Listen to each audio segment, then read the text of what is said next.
Racheal, what really intrigues me about talking to you is we've been doing this for 8 years. And as you probably know from being in the space, there aren't a whole lot of women in this space, which kind of just drives me crazy because every time I deal with a woman project manager on a job site, or women are better at business than men. Let me just say that. So I want that's I'm really curious behind kind of how you got in this space. So let's start off and kind of, if you want to just introduce yourself and your company name, and then kind of a little bit of background on how you got into the drone space to begin with. My name is Racheal Brady. I'm the founder of the Analytical Moose, which is a drone and GIS company here in California. I spent 13 years with CAL FIRE, which is our state fire department. I started out in dispatch, and then I moved on to the GIS side. And then in January of 2020, I decided I was gonna go start my own business. And about that time, COVID also happened. Nice. So, if my conclusion at this moment, if you can make a business run when starting with COVID, you're going to be okay in the end, right? Yes. So, I actually got into drones through my GIS background. I love the high quality imagery that drones provide. And so that's kind of how I've morphed my business model into incorporating drones into the workflow. So I know just bare bones about GIS just because of through Drone Deploy and the basic stuff that we do. And I know we're probably missing a big opportunity, but just for the layperson out there, what is GIS? What does GIS stand for? What is the basics of GIS? So GIS stands for Geographic Information Systems. And the easiest way that I describe it to everybody is I make maps. So Google Earth, like I describe the drone imagery, I'm like, think of a Google Earth image. And that's what I'm creating, but it's live and in much better detail. So before drones came around, what was the go-to how did you make maps before drones were around? So it was like based off of the satellite imagery. So that just the existing imagery services that are out there. And I mean, they only have a certain spatial resolution. So if you want to, as I joke about counting leaves on a roof, that there's not that quality of imagery available unless you want to pay a lot of money. So drones, if you have, depending on the size of your project, I think for one of my customers, I've covered just under 1,000 acres. So like we'll have a very detailed 1,000-acre map that they can literally provide to not only the other elements that they're trying to analyze. So like we have tree experts and different things that are all trying to answer the questions that are relevant to their silo. So that drone imagery gives us that ability to analyze at that higher level. More detail. So since drones started, it's probably has it revolutionized the GIS world? Is it completely revolutionized what's happening in the GIS world? So we're lagging behind. So that was so it seems like there's drone people and there's GIS people, and they haven't came together yet. So enter Racheal. Yes. Got it. And I'm like, guys, we can fly drones. We can go in the field and have fun, and then we can come back and process it. It's going to be great. So it's probably a similar model then with the mentality of the people and the old age of some of the people, and it's just old school. So it's probably very similar to the construction industry, where they just don't quite get yet. We've been doing it Racheal, we've been doing this since 1894. We've been doing it this way. They don't actually come out and say that, but what's the biggest obstacles? Is it just that? It's just time to pass and the younger people to kind of get what's going on and why they should be doing this? Absolutely, 100%. So we were impacted by the Zog fire here in California last September, October.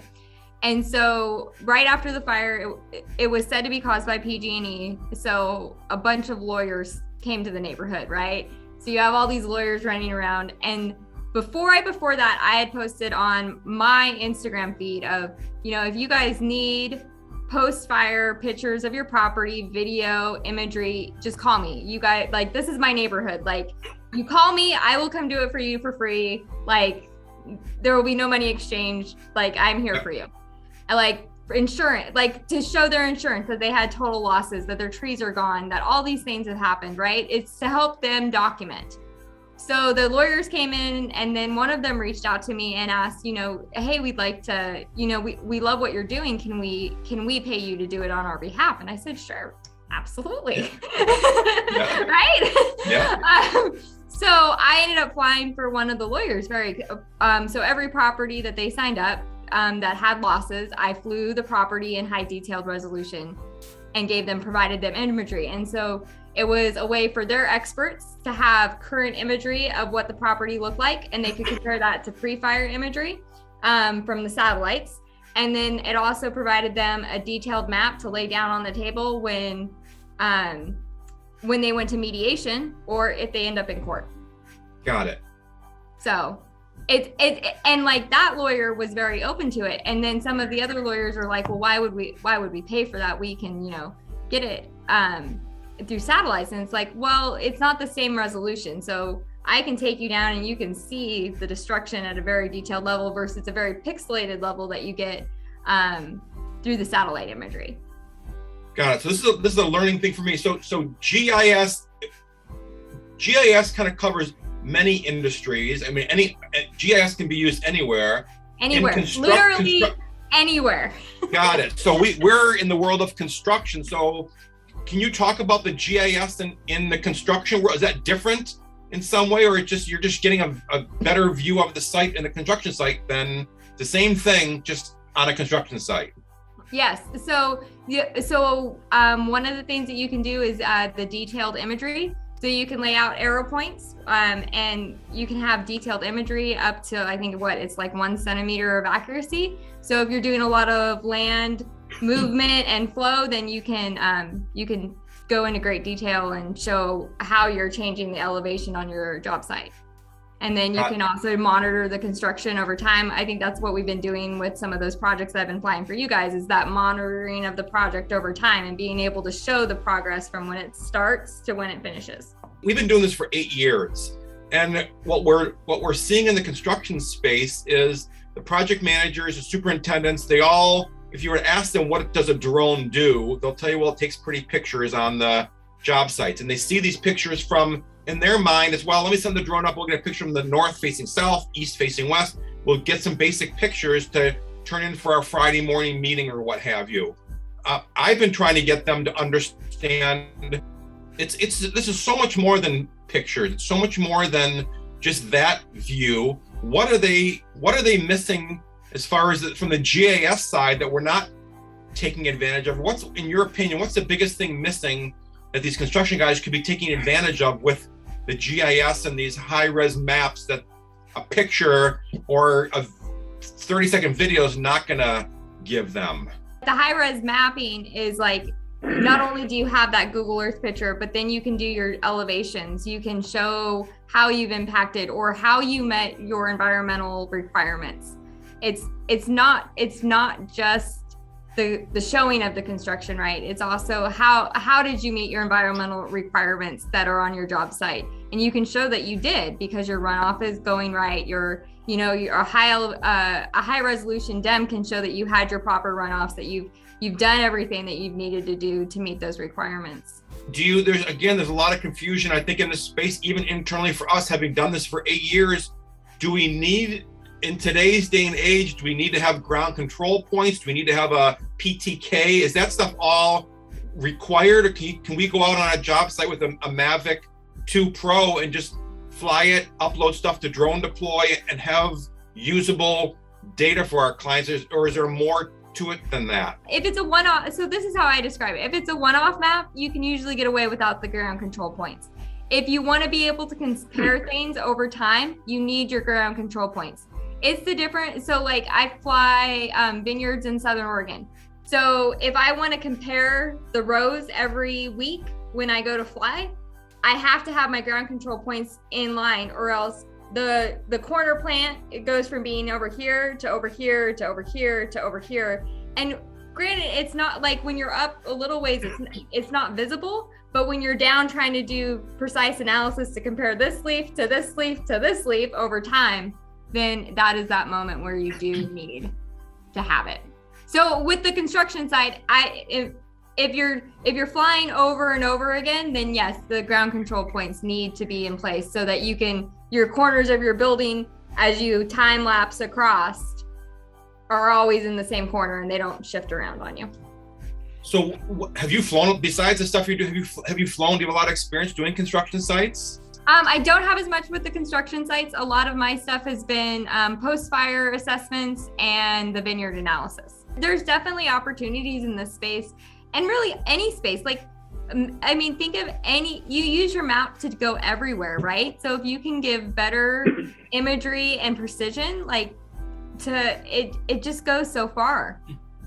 And what about the PTK or these drones that got built in? Is that necessary if you were giving advice to a construction company that if they were buying a drone or hiring someone to do stuff for them? Would they need RTK, or can they do what they need to do with throwing down ground control points and flying a Phantom or a Mavic? I think it all really just depends on where they want to spend their money, right? So the RTK drone itself takes, I think, a little bit more finesse because you have your ground station, and it takes a little bit more finesse. So if you have that ability versus I can just throw out my arrow points, throw them on the ground, they charge from the sun. And so, it doesn't take rocket science per se. Right. Right. But with the RTK drones, they take a little bit more finesse. So I think that's really it just depends on the level of experience of it, I think it goes back to risk versus gain for construction companies. Where do they want to spend their time?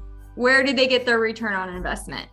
And so is it easier for them to have somebody come in and fly for them? Or is it easier to have somebody on the job site fly for them? How advanced is that person that's flying on the job site? Do they get too niche? Like all these things, I think it's a longer conversation than I think that can be had in, a couple minutes. Got it. So you bring up another thing. So we're both what are considered to be drone service providers. We get hired to provide these drone services for clients. So without being biased, because that's the space we're in, where do you see things as far as do it yourself versus the percentage of people out there? And what are your thoughts or recommendations to people as far as doing it yourself versus the benefits of hiring a drone service provider? You don't have to worry about all the FAA and the training and the insurance. And what are your thoughts on it being as objective as possible to do it yourself versus hiring a drone service provider, the benefits, the pros and cons? So I think it really is, it's a risk versus gain, right? Do you see yourself as a company doing your own analysis in GIS, or do you just want a product that you say, hey, I need somebody to come fly this and I need this product, and then you walk away from it, right? I think that's how I look at it. It's that moment of how deep do you want to go in drones? Like people will buy a drone, right, and fly it in a circle and call themselves a drone pilot, right? But we know that's not accurate. So it really, do you want to spend the time? Do you want to do it correctly? Do you want to, there's a lot of time, blood, sweat, and tears that goes into this. And I think the construction companies have to decide, do they want to take away from what they're good at, or do they want to hire somebody that's already good at it? It's like a general contractor, right? They hire out the HVAC system, or they hire out the roof, or they hire out these elements because they're not the best at it, right? There's people who specialize in that. So it's no different with drones. Not to say that general contractor can't do the roof, right? He might be good at roofs. He might like to do roofs. So he might always do the roofs on his house. I've known a couple contractors like that. But it's no different with drones. It's just another element of, do they want to be able to do it themselves, or do they want to hire the professional? Where is their risk versus gain?